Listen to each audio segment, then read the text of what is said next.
Olá, tudo bem? Cido Rodrigues do Negócio Efetivo e hoje eu tenho a honra de receber aqui o meu amigo José Pedreira. Na verdade, ele veio até o escritório fazer uma visita e eu convidei ele para compartilhar um pouquinho da experiência que ele tem no ramo de seguros. Porque você que é empreendedor, você que é empresário, muitas vezes comete alguns erros que podem custar muito caro. E eu falei, Pedreira, você não vai sair daqui sem dar essa explicação, sem dar essas dicas pra gente. Obrigado por aceitar o convite, Pedreira.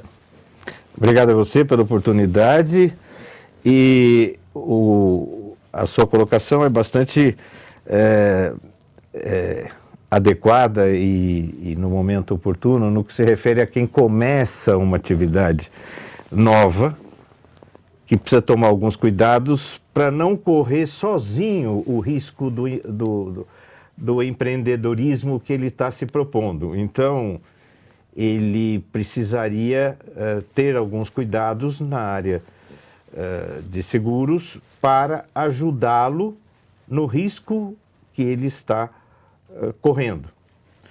A seguradora é justamente uma entidade que existe para dividir o risco da pessoa que está se lançando no negócio ou que tem um patrimônio que precisa ser preservado. Muito interessante o que você está dizendo, porque me faz pensar o seguinte: às vezes a pessoa abre, sei lá, o seu comércio, a sua loja, ou então até na área de prestação de serviço, compra lá os seus equipamentos, as suas ferramentas e vai para o mercado trabalhar, né? Ou seja, nós temos o sonho de construir o nosso negócio, de construir a nossa empresa e não cuidamos de detalhes. Nós já soubemos de caso de comércios e lojas que foram montadas num dia e no dia seguinte, antes de inaugurar, chegou lá nada, não tinha mais nada porque entraram à noite e roubaram tudo. Então, assim, quais seriam os 3 ou 2 principais seguros que o empreendedor que está começando deveria se preocupar? Você tem razão desse cuidado. Eu diria, por exemplo, o seguinte: se você é um prestador de serviço, você precisaria se proteger com seguro de responsabilidade civil na atuação sua junto ao cliente, seja no local do cliente, seja onde você está mesmo. Ou seja, quando você gera um dano a um produto que é de terceiros, o seguro existe para reembolsá-lo no dano causado a terceiros. Isso se aplicaria, por exemplo, você pega um pessoal que mexe com obras, por exemplo. Aí ele vai lá e começa a fazer uma piscina na casa de alguém e essa piscina derruba um muro ou derruba uma parede da casa do outro. Ou seja, esse seguro, uma vez se o profissional tiver esse seguro, protegeria então toda essa estrutura? É exatamente isso. Ele se preserva de todo o impacto que ele venha a causar a terceiros, de qualquer natureza. Pode ser pessoal, pode ser material e pode ser moral. Moral, interessante. Moral, por exemplo, um carro bate em outro e a pessoa que está no outro carro fica muito assustado e fica gago. O seguro paga o tratamento psiquiátrico ou psicológico durante o processo todo até ele se retomar. A pessoa fica muda, isso acontece. A pessoa tem problema de audição depois daquilo. O seguro por danos morais vai dar essa cobertura. Isso existe. Interessante. Pedreira, você estava comentando um pouco antes, né, do seguro de terceiros, né, do seguro de terceiros. Nós já falamos do seguro dos equipamentos, da infraestrutura, mas eu queria que você comentasse um pouquinho qual é o tipo de proteção que existe para a pessoa que tem a sua microempresa. Então, de repente, ele tem lá ele é empreendedor individual.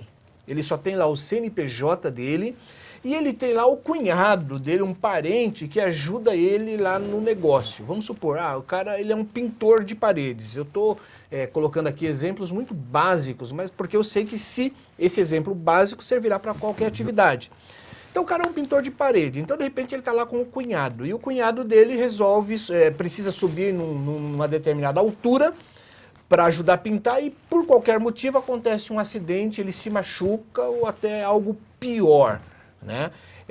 Que tipo de proteção a pessoa pode fazer nesses casos para garantir isso? Porque às vezes a gente acha que isso é muito caro. Né? A gente tem a ideia de que o seguro para o funcionário que vem trabalhar do serviço para casa, de casa para o serviço, a gente acha isso muito caro. E eu queria que você comentasse isso aí, quais são as opções, como é? Isso fica atenuado com o seguro de vida do prestador ou do colaborador, funcionário, sócio, etc. O seguro de vida cobre morte, qualquer causa, cobre morte acidental, cobre morte por doença e cobre sinistro que não resulte em morte, que é o acidentes pessoais. Esse seguro é bastante barato e tem uma abrangência muito grande. Tão grande que se você tem um seguro de vida, ele vale no globo terrestre. Ele não vale só no teu país, no teu estado, no seu município ou na sua unidade de trabalho. Ele atua, ele te protege no globo terrestre. Poxa, a qualquer momento. Interessantíssimo, porque é muito comum, às vezes, ou funcionários com o trânsito e com a insegurança de hoje em dia, é uma loucura. E eu já vi casos de pais de famílias que deixaram as suas famílias totalmente desamparadas porque era a única fonte de receita daquela família, né? A pessoa trabalhava por conta própria e às vezes, sei lá, por conta de um valor de 100, 200 reais anuais, né, deixou de dar essa proteção para a família. Agora, eu queria aproveitar ainda a sua experiência, desculpa o abuso, mas aproveitar um pouquinho a sua experiência. Qual é o seguro mais curioso, né, apenas para mostrar para todas as pessoas que nos acompanham, né, que existe seguro para praticamente tudo. Qual é o seguro mais curioso que você já fez ou que você já viu na sua área de atuação? Tá, eu não fiz o seguro que eu vou comentar, mas ele tem uma curiosidade muito grande. E ele está envolvido com uma atividade esportiva de jogo de golfe.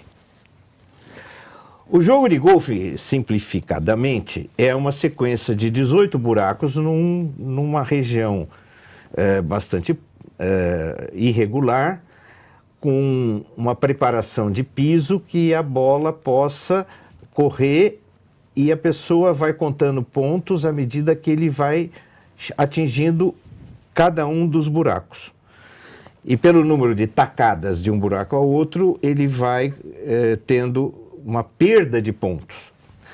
Existe um caso em que a pessoa pode, numa única tacada, sair de um buraco que ele já preencheu e numa única tacada ele acerta no próximo buraco. A gente chama isso de hole one, quer dizer, um buraco. Numa única tacada, ele atinge o outro ponto. Quando isso acontece num clube de golfe ou num campeonato de golfe, é tradição mundial de que ele tenha que pagar a despesa do bar daquele dia, de todas as pessoas que estão no clube. E isso gera uma despesa muito grande. Então existe um seguro de hole one, que se ele der uma tacada e acertar no outro buraco, no próximo buraco, a despesa toda do bar fica de responsabilidade da seguradora. Nossa, curiosíssimo isso aí. Eu jamais Chama-se imaginei. hold-on ou seguro. Tem no Super. Brasil, é muito usado e no resto do mundo é usado continuamente. Interessante. Por falar em resto do mundo, como que é o mercado de seguros no Brasil? Porque hoje, né, os brasileiros eles vão muito no jeitinho, contam muito com a sorte, né? E nós sabemos que no exterior é diferente, né? As pessoas questionam e brigam por centavos, brigam por tudo, né? Como que você compara hoje o mercado no Brasil e a importância da pessoa fazer um seguro? O mercado no Brasil é muito incipiente ainda na área de seguros. Uma das principais razões disso é o poder aquisitivo do povo. Nós temos aí um desembolso de seguro por habitante de menos de $1 por habitante. Em outros países, se dizem 7, 8 dólares por habitante. Eles fazem seguro dos principais riscos, tipo vida, saúde, previdência, responsabilidade civil, patrimônio que possui. Esses são básicos nos outros países, principalmente países de primeiro mundo. Nos países de terceiro mundo, como nós estamos incluídos, a ação junto à seguradora é pequena. Ela é bastante pequena. Ela chega a ser, no caso do Brasil, 54 vezes menor que nos Estados Unidos. 54% menor. E é interessante que nós temos, no mundo todo, um único risco certo, que é o risco de vida. Então, teoricamente, todos os cidadãos deveriam ter um seguro de vida em função de ser um risco certo. E nós estamos no Brasil com uma porcentagem de 17, 18% da população brasileira que tem seguro de vida. No Japão, por causa da Segunda Guerra Mundial, 99,9% da população tem seguro de vida. Poxa, curiosíssimo. É o maior índice mundial. Mas nos outros países de primeiro mundo, chega a 80% ou 85%. No Brasil não chega a 20%. Entendi. E você acha que isso é cultural? Por exemplo, você pega um empreendedor, a pessoa que já começou a sua empresa, que tem 2, 3 funcionários, ou mais até, a pessoa que tem 30 funcionários, enfim. Não importa o tamanho da empresa, né? Porque risco é risco. Não importa se a pessoa é sozinho ou se tem um grande, né? Então, assim, com base na sua experiência, eu queria que você comentasse um pouquinho o que você diria. Se a pessoa sabe, olha, tudo bem, então eu vou fazer 2 seguros de vida. Quais deles seriam, assim, indispensáveis? Você falou de 5, né? Que é pessoal, vida, patrimonial, né? Empresarial. Mas vamos supor que eu falei assim, olha, este você não pode deixar de ter. Qual seria? A colocação sua tem 2 aspectos. O seguro foi desenhado para cobrir o seu risco. E ele tem o valor do risco. Por exemplo, você faz o seguro do seu automóvel. E o seguro vai reembolsá-lo na perda do automóvel. Se você faz em 2 seguradoras 2 seguros daquele automóvel, você vai receber um único reembolso do seu automóvel. Se você faz o seguro do seu automóvel com 10 seguradoras, você vai receber a indenização do seu automóvel só. Existe um único seguro que não tem limite de indenização. É o seguro de vida. Quanto vale a tua vida? Não tem preço, né? E se você fizer 50 seguros de vida e vier a necessitar do seguro de vida, as seguradoras vão pagá-lo com o compromisso da responsabilidade de cada uma das seguradoras. Entendi. É o único que não tem esse limite. todos os outros seguros estão limitados ao bem. Porque uma seguradora pergunta para outra, escuta, você tem esse seguro também? Aí ela fala, tenho. Então deixa que eu pago. Ou, é melhor você pagar. Mas é limitado ao bem.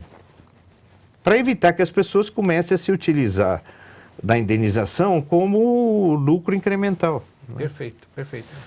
Pedreira, muito interessante isso que você disse, porque eu acredito que serve de instrução e orientação para as pessoas que não têm o hábito de contratar seguro, ou até para quem contrata seguro meio que por obrigação, meio por ouvir falar. Então, eu acredito ser muito útil isso aí.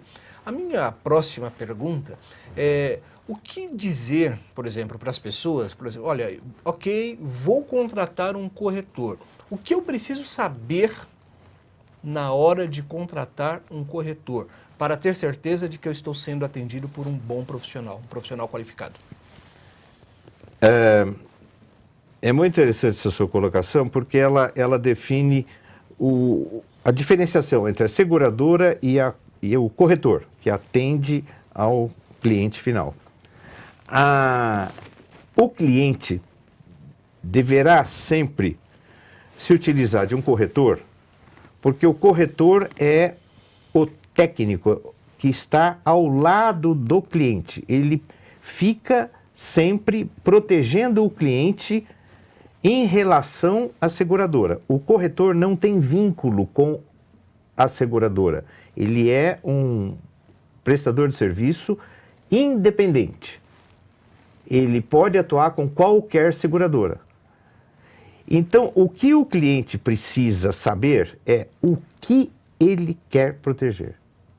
Esse é o ponto, e não é muito fácil essa colocação. Mas, basicamente, o foco é esse. Aí ele informa isso ao corretor, e o corretor vai ao mercado segurador ver quem disponibiliza a cobertura para aquele risco. Perfeito. Por exemplo, se você me pede o seguro de vida para animais, eu vou em determinadas seguradoras, porque nem todas atuam. Um seguro de vida para navio, ou para embarcações de uso fluvial ou marítimo. São determinadas seguradoras que atuam com aquilo, e não todas as seguradoras. Então, isso vai variando. Seguro de saúde, algumas seguradoras operam, outras não. Então, o corretor é que vai identificar onde melhor teria a proteção que o cliente quer. Perfeito. Nós estamos encerrando o nosso bate-papo. Eu quero abrir aqui um espaço para você dizer o seguinte: se alguém tiver qualquer dúvida sobre seguros e eventualmente quiser tirar com você, como faz para te encontrar? Eu agradeço a oportunidade e queria colocar o seguinte: muitas vezes a pessoa não sabe exatamente qual é o tipo de proteção que ele precisa. Então, nestes casos, ele procura o corretor que sentaria junto com ele e levantaria os riscos.